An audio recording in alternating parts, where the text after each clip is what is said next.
Chapter 3, Non-Consequential Theories of Morality.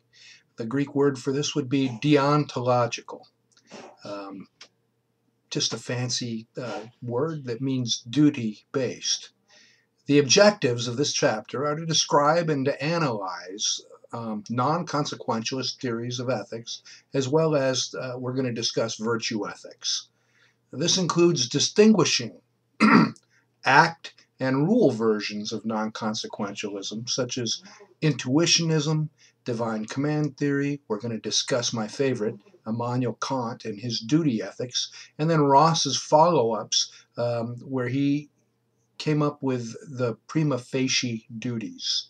And so that's what we will discuss in Chapter 3. Non-consequentialist theories claim that consequences should not enter into our moral judgments. Actions are to be judged right or good in accordance with other criteria. Again, intuitions, divine commands, etc. What is moral or immoral is decided on something other than consequences. Act is where we'll start. Act, non-consequentialist theories. The major assumption here, there are no general moral rules or theories, but only particular actions, situations, and people about which we cannot generalize. Only acts and situations count morally. We cannot generalize from rules or from principles because every situation is different according to this theory. It requires that one appeal to intuition or to motives, to emotions, to arrive at a moral conclusion. One must approach each situation individually to decide the right action to take. Decisions are intuitionistic, which means that a person decides on a particular situation based on your gut, based on his or her intuition about what's right. It's a gut check. How often do you go with a gut check in life? I'd have to say we do it more often maybe than we realize. Intuitionism, reasons in support of moral intuitionism. Any well-meaning person seems to have an immediate sense of right or wrong. Boom!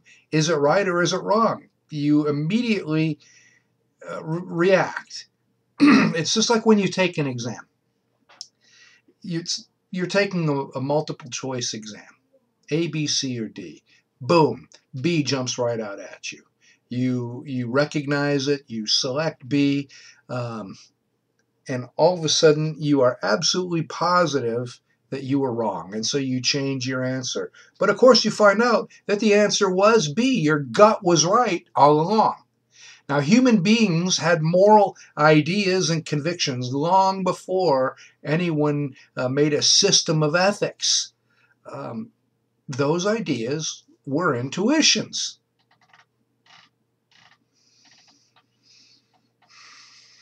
In support continued of Intuitionism. We've shifted to the next slide. Our reasoning upon moral matters usually is used to confirm our intuitions. Our reasoning, of course, can go wrong in relation to moral issues as well as others, and then we have to fall back on our moral insights and our intuitions. Arguments against intuitions are wild guesses. They're not always accurate. They lack scientific or philosophical respectability. There's no proof that we have an inborn, innate sense of morality. So, more arguments against. Intuitions can't be critiqued. They're immune to objective criticism because the argument is, it's my intuition. It applies only to the possessor. Human beings without moral intuition have no others or establish them on other ground. Absence of intuition, and some suggest either a lack of moral or morals based on other grounds.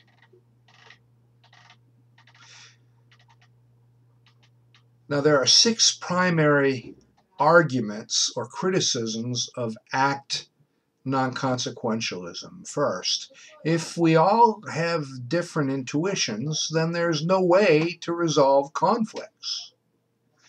How do we know that our intuitions are good moral guides? How can we know when we have sufficient evidence to support our intuitions? How can our intentions be good for all? I mean, we know they're good for us, but are they good for everyone? How do we justify our intuitions? Are our momentary intuitions all that we have to make moral decisions? And then I'd like to add a few more. Are all acts completely unalike? Is one individual's intuition sufficient? At what point can we ratify our decision? I mean, is my gut check enough, or does my gut have to agree with your gut? Or do we need 3, or do we need 4? Now that's act. We're going to talk about rule non-consequentialist theories now. A rule non-consequentialist believes that there are no, or there cannot be, let me rephrase that. They believe that there are, or that there can be rules that guide our moral judgments independently of consequences. Now, how these theories differ is in terms of how they establish the rules to be followed. So there are rules here. Now, act says no, but rule says yes. To go further, a rule non-consequentialist would argue that the following of the rules is itself moral, and then morality cannot be applied to consequences that ensue from following the rules. It's following the rules that matters, not the consequences. All right, divine command theory. The divine command theory states that morality is based on something higher than mundane human events, must follow the rules, the commands of an all-powerful being, normally perceived as good. So morality is based on the existence of an all-good being or beings. Many of you in this class probably ascribe at one level or another to the divine command theory. Now, this supernatural being has communicated to human beings what they should and should not do to be moral. And then morality would require humans to follow these commands. As is always the case in this class, we're going to look at advantages and disadvantages or criticisms of these various theories. And of course, there are many criticisms to the divine command theory. The first being, of course, that there's a lack of a rational foundation. How do you prove the existence of God? I mean, by definition, it takes faith, and faith doesn't require proof per se. And even if we could show that these rules are morally valid, and let's use the golden rule, for example. Every different religious group, denomination, does ascribe in some fashion to the golden rule. I don't mean he who has the gold makes the rules. I mean to treat others as you would have others treat you. But even if we could show that a rule is morally valid, we can't justify them in a rationally satisfactory way. How do we interpret the rules correctly? Wide divergence of interpretation amongst religious believers. I mean, here in Bemidji, and not all of you live in Bemidji. You can be all over Minnesota, or goodness, I've had students in Texas and in Canada. But here in Bemidji, I would say the most common religious faith would be some form of Lutheranism. And there must be 10 different Lutheran churches right here in Bemidji of different styles and different types. And each one of them has a little bit different outlook on things than each other one. There are 4 Baptist churches right here in Bemidji. And, you know, Bemidji's got 9,000 people, 4 Baptist churches. And this wide divergence of interpretation makes it difficult to determine which one is correct. So rules founded on the divine command theory may be valid, but they need to be justified on some other, more rational basis. And now we come to Kant. Kant is arguably the preeminent rule non-consequentialist. He lived from 1724 to 1804. It's interesting. Thoreau talks about him in the text, and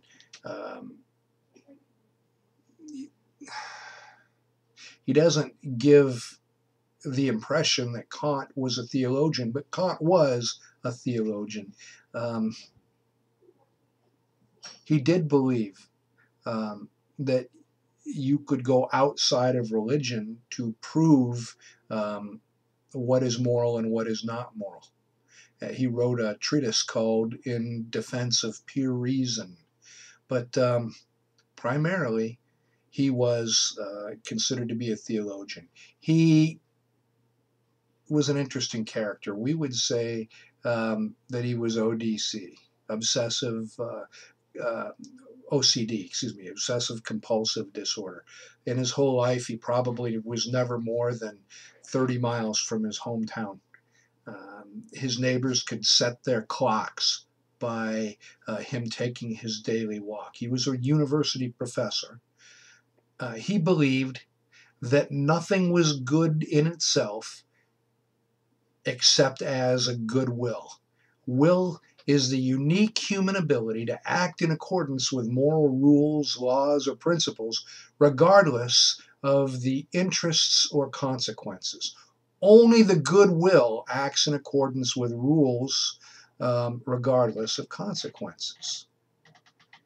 Establishing morality by reasoning alone. Kant argued that it is possible by using your reason to set up an valid absolute moral rules that have the same force as indisputable mathematical truths.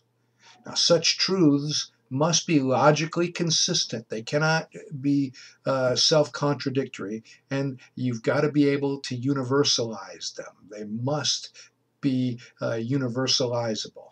Now, the text says that moral rules for Kant are established by reasoning alone. And as I've already said, the truth is that Kant says that moral rules can be verified by reason alone, but he's not excluding God. He's just saying you don't need God for that purpose. Now, Kant is fantastic in his scope. Yeah, we could spend an entire, several semester class just on Immanuel Kant. He is considered to be the father of modern philosophy. He came up with things like the categorical imperative and the practical imperative. But I can distill him into a nutshell for you. Not that he was a nut, but I can distill it into a single sentence. You have to do the right thing, but you have to do it simply because it is the right thing to do.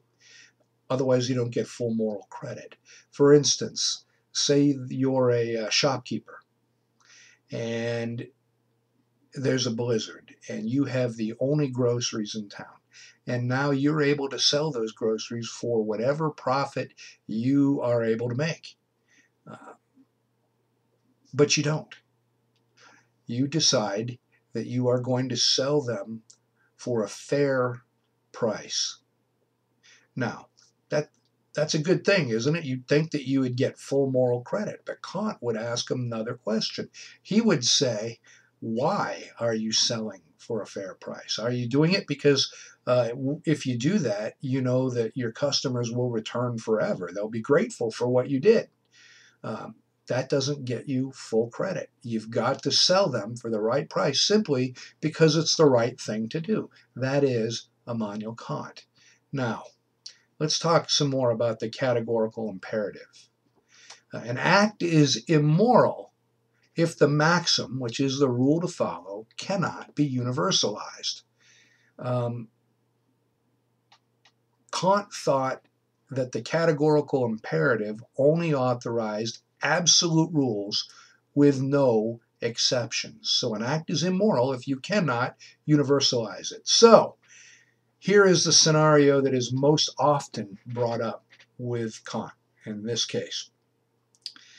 You and your spouse are sitting in your living room and a maniacal burglar breaks into the house for the sole purpose of killing your spouse. And he says to you, where's your spouse? Now you know your spouse is in the next room. Do you lie? Because in this case, if you say, well, my spouse isn't here, the burglar is going to leave. No one's going to be harmed physically, but you've told a lie because you know that your spouse is in the next room. So, according to Kant, is it okay to lie? Well, can you say everyone should always lie? And since you can't, then lying is so immoral that you are forced to tell the truth. My spouse is in the next room. Bang, bang, your spouse is gone. But you've done the moral thing.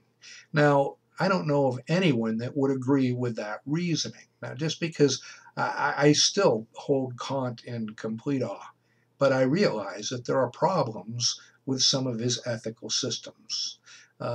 Can you universalize everything? Is it wrong to tell a lie? Well, all of us would say, yeah, lying is wrong. But in this case, Kant doesn't give us any way that we are able to resolve this conflict between, well, on the one hand, where's my hand there? Lying is wrong. And on the other hand, seeing my spouse killed is wrong. Well, which one of those has a higher moral duty? Kant doesn't give us any way to determine that. The practical imperative. Another version of the categorical imperative says that one must never treat another as a means to an end, because individuals are ends in and of themselves. Duty rather than inclination. Once moral rules have been discovered to be absolutes, human beings must obey out of a sense of duty rather than follow their inclinations. More Kant. So one should obey absolute rules out of a sense of duty. An example the text gives: someone who is only inclined to be generous rather than generous out of duty is not fully moral. Absolute moral rules are established with certainty by reason, and one should obey these rules always. All persons are ends in and of themselves. Now, Kant uses the following illustration that you can find in your text. Kant's illustration of suicide. Kant describes a man who is contemplating suicide. Now, this man is very, very sad, and yet he's fully sane. He frames his reasoning as follows: from self-love, I should end my life whenever not ending it is likely to bring more bad than good. So try to universalize this. According to Kant, it can't be done because it isn't logically consistent. If one does have self-love, one is bound to try to improve the situation rather than end it. And so Kant would never see a reason that someone should be able to suicide, because no matter how you try to justify it, can you say that someone should always suicide? Now, there are some criticisms of Kant. Although he showed that some rules would become inconsistent when universalized, this does not tell us which rules are morally valid. And he never showed us how to resolve conflicts between equally absolute rules. He didn't distinguish between making an exception to a rule and qualifying a rule. So, conflicting duties, it happens. How do we choose? Many questionable values can be universalized without contradiction or inconsistency. For instance, never help anyone in need. Now, on the surface, that doesn't seem to be something you could universalize, but bear with me. In a society made up of fairly self-sufficient individuals, there would be nothing immoral about not helping anyone. But what if someone in that same society was in need? At what point, under Kant's system, does one need to get involved? Say there's 100 people total and 15 are in need. At that point, do you get involved? Kant doesn't give us the answer. More criticisms. Some rules can be universalized without inconsistency and yet have questionable moral value. Now, Kant answered this criticism by means of the reversibility criterion. That is, would you want this done to you? Yeah, back to the golden rule. However, the reversibility criterion is consequentialist in nature. This goes against Kant's system completely. And so he kind of abandons it when he needs to prove it. And there is a problem there. Kant seems to have emphasized duty over inclinations in stating that we must act from a sense of duty rather than from our inclinations. But he gave us no rule for what to do when our inclinations and our duties are the same. If this is so, what is the difference morally? If duties and inclinations are the same, why is one better than the other? Why do you get full credit for duty and less credit for inclination? Because of these problems, excuse me, I got a frog in my throat. Could be because it has been snowing all day, all night and then all day, and it is cold and nasty out. Could be why I have the cold. Could be shoveling earlier. Now, because of these problems, there was another philosopher, Sir William David Ross. He lived from 1877 to 1940.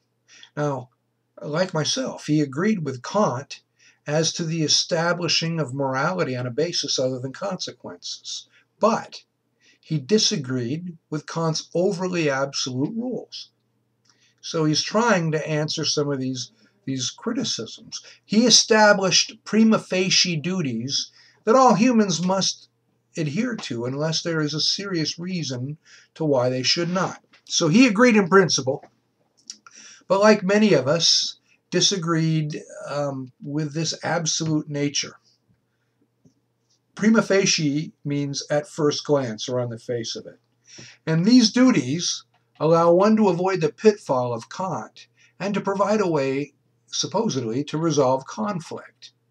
Now, some of Ross's prima facie duties are fidelity, reparation, gratitude, justice, beneficence, which means doing good, self-improvement, and then non-maleficence, which on the surface would appear to be very similar to beneficence, but it actually means to do no harm. There's a big difference between to doing good and to do no harm. But those are some of his prima facie duties.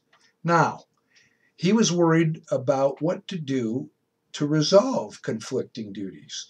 And so he said to always act in accord with a stronger prima facie duty, and always act in such a way as to achieve the greatest amount of prima facie rightness over wrongness. Now think about that for a minute. I'm sure you can see the problem right off the bat. How are we to decide which duties are prima facie? And on what basis are we to decide which takes precedence over the end? For instance, don't murder would certainly be a prima facie duty. Don't lie would be a prima facie duty. How can we determine when there is sufficient reason to override one prima facie duty with the other? An intuitionist would ask, what criteria determine prima facie duties? When is one duty stronger than the other? If I were to ask you, and I do this in the course, we do group work, but we look at the prima facie duties and we try to determine, well, which one is stronger? And usually there's a lot of disagreement between the different groups. Now, there are some difficulties with consequentialist theories in general. First, they demand that we discover and determine all the consequences of our actions or rules. Does that sound familiar? Because it's very similar to consequentialist criticisms. It's virtually impossible.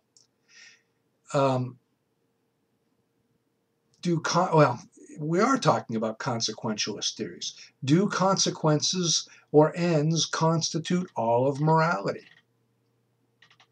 Now, those were criticisms or difficulties with consequentialist theories. We're primarily talking about non-consequentialist theories. So here are some general consequences there. Can we avoid consequences when we are trying to set up a moral system? Is it entirely possible to exclude consequences from an ethical system? Why follow rules if consequences are bad? And then, is it possible to have zero exceptions? What is the real point of any moral system, if not to do good for oneself, for others, or for both? And if not to create a moral society in which people can create and grow peacefully with a minimum of unnecessary conflict? While these criticisms are certainly valid, we need to remember that there are advantages to non-consequentialist systems as well. First of all, you don't need to compute consequences. We've said several times it's difficult, if not impossible, to foresee all the consequences. And here, you don't need to. It provides strong guidance and rules.